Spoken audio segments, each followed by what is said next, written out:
Good morning, students. In today's class, we will discuss about the one of the immuno techniques. Those are immunodiffusion techniques, and your syllabus is immunodiffusion techniques, RA, ELISA, and their principles and applications. In today's class, we will only discuss about the immunodiffusion techniques. So, immunodiffusion techniques are the tests which come under immunoassays. So, here immuno refers to the an immune response that causes the body to generate antibodies, and assays refers to the test. So, when an antigen or foreign antigen enter into the body, our body produces the antibodies and form antigen antibody complex, that is called immunogenesis. So there, from there the immuno name came, and assays means tests are the here techniques. So immunoassays are antigen antibody complex to generate a signal that can be measured. Here maybe in this immunodiffusion techniques, maybe precipitation will be formed, or maybe any fluorescence if we using fluorescence dyes, or any color development we can see due to the antigen antibody reactions. So that's why immunoassays uses antigen antibody complex to generate the signal that can be measured. An antigen antibody complex is known as immunocomplex. First of all, we'll discuss about the just introduction, what do you mean by antigen antibody. Okay, so antibodies, also called as immunoglobulins, IgGs, are the proteins which are produced by the body in response to the an invading or foreign substance. So when an foreign substance or foreign antigen which will invade into the body, in response to that antibodies or immunoglobulins are produced. So antibodies are capable of binding specifically to a wide array of natural and synthetic antigens. Examples like proteins, carbohydrates, nucleic acids, and lipids and other molecules. An immunoglobulin consists of majorly 5 general classes designated as immunoglobulins: IgG, IgA, IgM, IgD, and IgA, in which IgG is most commonly used in immunochemical reagents or antisera. Next, antibodies possess high specificity and affinity for a specific antigen, because if the antigen or antibody are there, so this antibody only specifically bind with the specific particular antigen. So this specific binding property of an antibody to an antigen used in this technique. So this specific binding of an antibody to an antigen that allows the detection of analytes. So analytes may be here above proteins, carbohydrates, nucleic acids, and lipids, and other any molecules which we wanted to analyze by variety of immunoassay methods. So what are those immunoassay methods? We will discuss in next slides. Here, structure of antibodies. Here this is a general structure. So most common immunoglobulin IgG, which is used in immunoassays. Here there are two regions are there, FAB region and FC region. So above FAB region contains the antigen binding site and varies between different antibodies. Here in this site the antigens are binded, so it may be monovalent if it is binded with the one antigen, or if we have two antigen binding site, it will call as bivalent. And here FC region constant structure with an antibody classes. And antigen are immunogens. So antigens is either a protein are a substance which is coupled to a carrier, which when introduced into the foreign host is capable of inducing antibody formation and mounting an immune response. So antigen may be a protein or a substance which is coupled to a carrier protein. So after this carrier into the host cell, in the host cell, so antibodies are produced, which is specifically to the antigen, and which will induce the antigen antibody complex and immune response. That's why this antigen also called as immunogens. And hapten.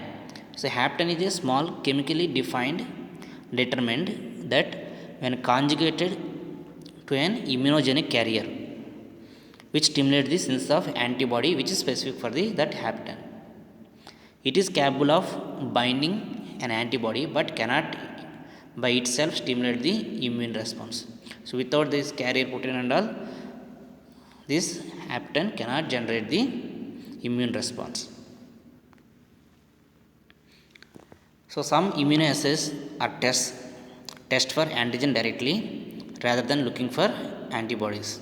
Here example, in test to measure the concentration of therapeutic drug that binds to a specific antibody. Here therapeutic drug which is used as an antigen. So immunoassays utilize one or more selective antibodies to detect the analytes of interest. So these analytes may be that are naturally present within the body, like hormones and carbohydrate lipids.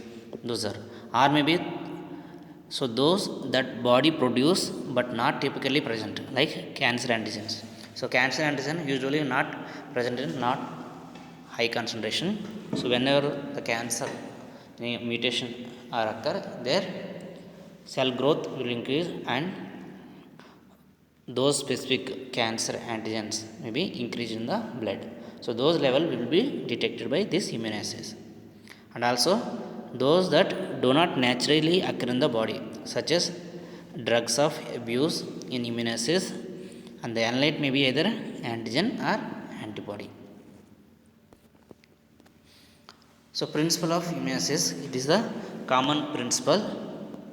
So here first one, so when a soluble antigen reacts with an antibody in presence of optimal temperature, pH and electrolytes, it leads to the formation of antigen antibody complex in the form of insoluble precipitate band when gel containing medium used, or insoluble floccules when liquid medium used. So when antigen antibody reaction occurs at optimal pH, temperature and electrolytes, this leads to formation of antigen antibody complex. If we use gel medium like agar gel, it will form a precipitation band. So if we use the liquid medium like broths, it will lead to the formation of floccules. In this chapter we will discuss mainly on the precipitation in the gel medium. So those soluble antigens may be hormones, carbohydrate, proteins, toxins, toxicoids and glycoproteins, lipoproteins, etc. The same thing which we discussed in the earlier slide, those are antigens or analytes here. So this technique detects both qualitatively and quantitatively antigens in the solutions and gels.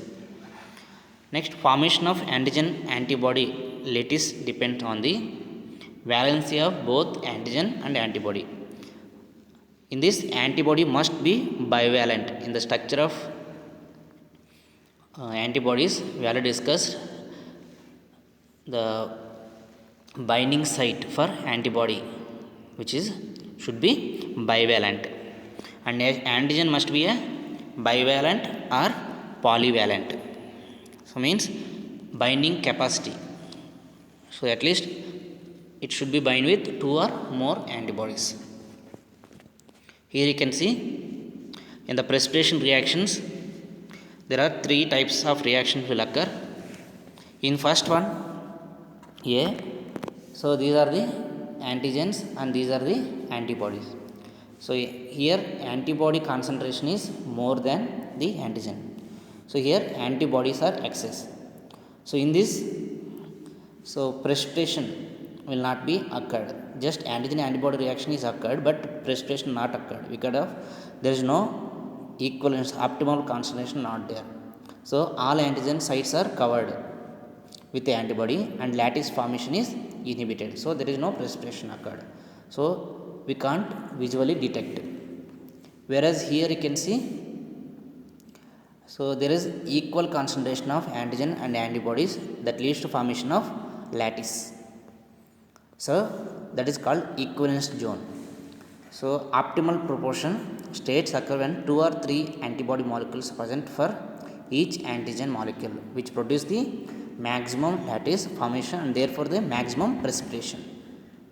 Then the third one, here you can see antigens are more than the antibodies. Here also, so all antigen sites are saturated with the, so all antibody sites are saturated with the antigen. That's why, so triplets, 2 antigen or 1 antibody are maximum size attains the by particles. So there is no precipitation also formed. So this is and all for your understanding purpose. In exam no need to write, but in order to understand the next techniques, RAA and ELISA techniques, you have to understand this one. Here is the same thing. In the first one, there is antibody access, there is no soluble formation, so there is no precipitation. So here there is equal concentration of antigen and antibody, so there is zone of equivalence, so maximum precipitation here you can see. Then if the antigens are more, so antibodies are saturated with the sites, so there is no lattice formation, so there is no precipitation. Just you can write the previous one, this one, if you want to write in the exam. So immunodiffusion techniques. So in these techniques, precipitation of antigen antibody occurs at optimum concentration when they diffuse into the supportive medium like agar or agarose. Mainly agarose is used.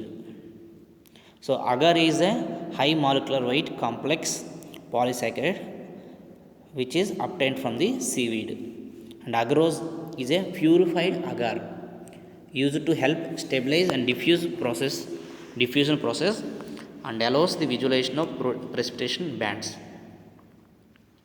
Here 0.3 to 1.5% of agarose concentration we used in the diffusion of most reactants. So agarose is more preferred than the agar. So agar has strong negative charge and agarose has mostly none because there is no charge. So there is no interference during electrophoresis techniques. So interaction between the gel and the reactions are minimized. So agarose medium has many advantages than the liquid mediums. So because of using this agarose medium, so there is clear visible bands are formed, which can be preserved for long time, and also so individual antigens from the mixture can be differentiated by this technique. So if they ask directly immunoassays or immunodiffusion techniques, you should write directly this one. You have to write this principle and what you mean by agar and agarose and advantages. That's all. No need to concentration and all, not required. And passive immunodiffusion. So there are two types are there in immunodiffusion. One is passive and another one is active. So in this passive technique, the concentration gradient is established for antigen and antibody, which causes diffusion of reactants to form the antigen antibody reactions without the electrical current to speed up the reaction. Here in the passive diffusion, there is no extra force is applied. So the reactants moves in this electrophoretic or a gel, in the gel it will diffuse according to their concentration gradient and precipitation will occur. So there is no current is applied like in electrophoresis. So that's why it is a passive immunodiffusion.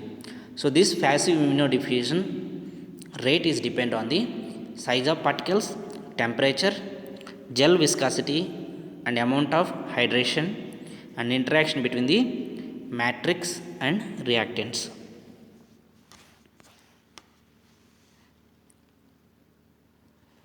So immunodiffusion in the based on the precipitin reaction in which passive immunodiffusion in which immunodiffusion.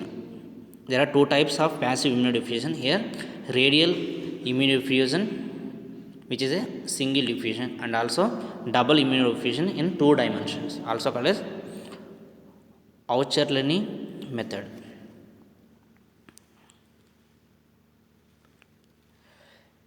Whereas immunoprecipitation reactions using electrophoresis, there is a active immunodiffusion.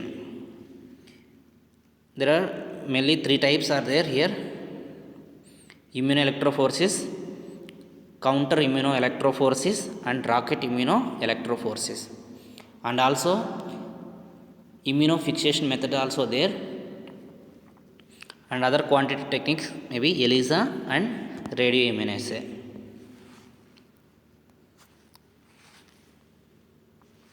So if they ask the classification, just you have to write the principle, this one immunodiffusion techniques, and what do you mean by which medium used, agarose and advantage.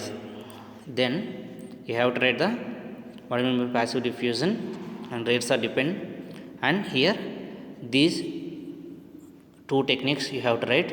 Then in the active immunodiffusion you have to write these 4 and these 2.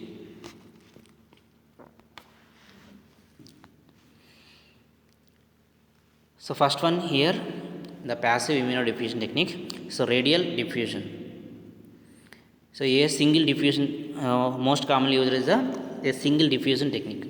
Here, so antibody is incorporated into the gel and the antigen is added to an antibody rich media.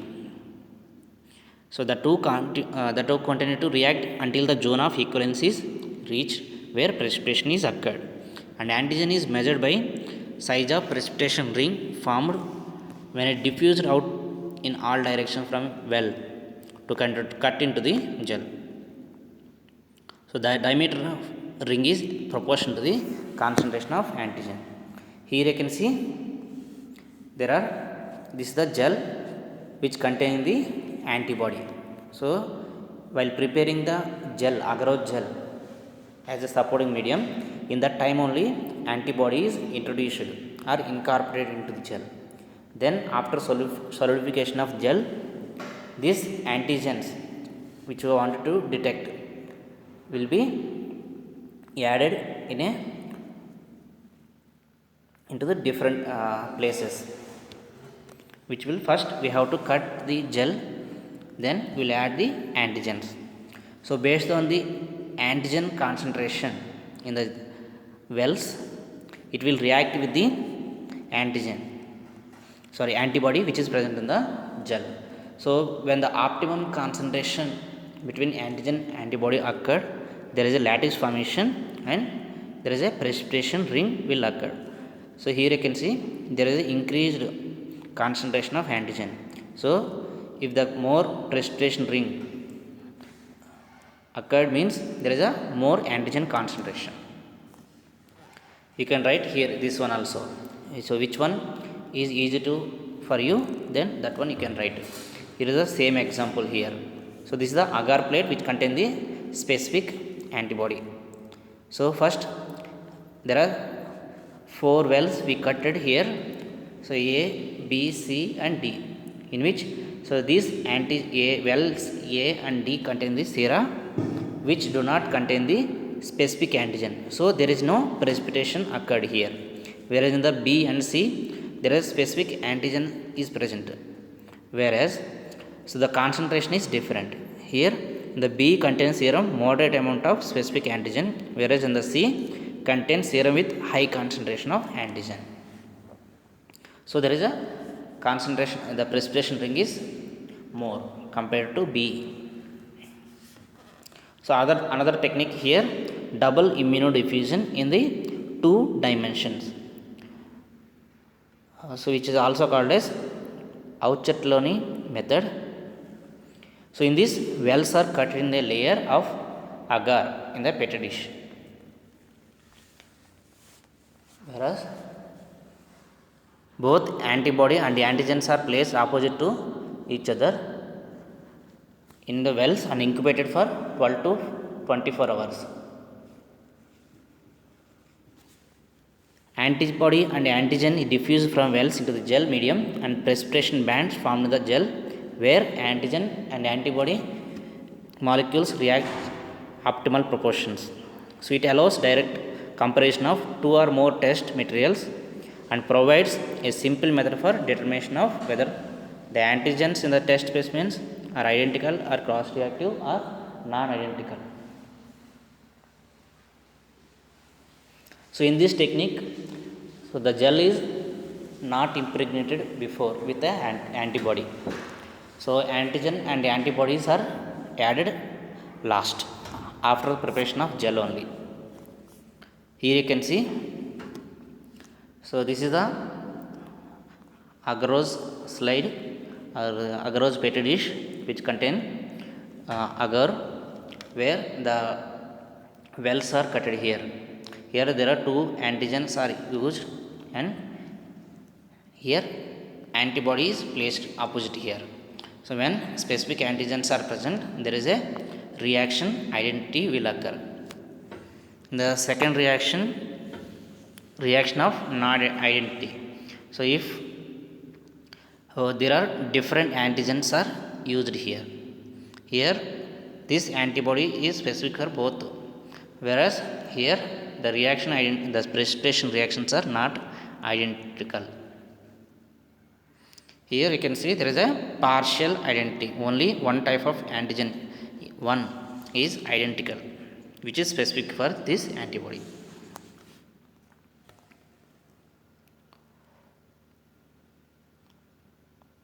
So up to now we discussed one passive immunodiffusion. In the next class we will discuss about the active immunodiffusion technique, which is the electrophoresis.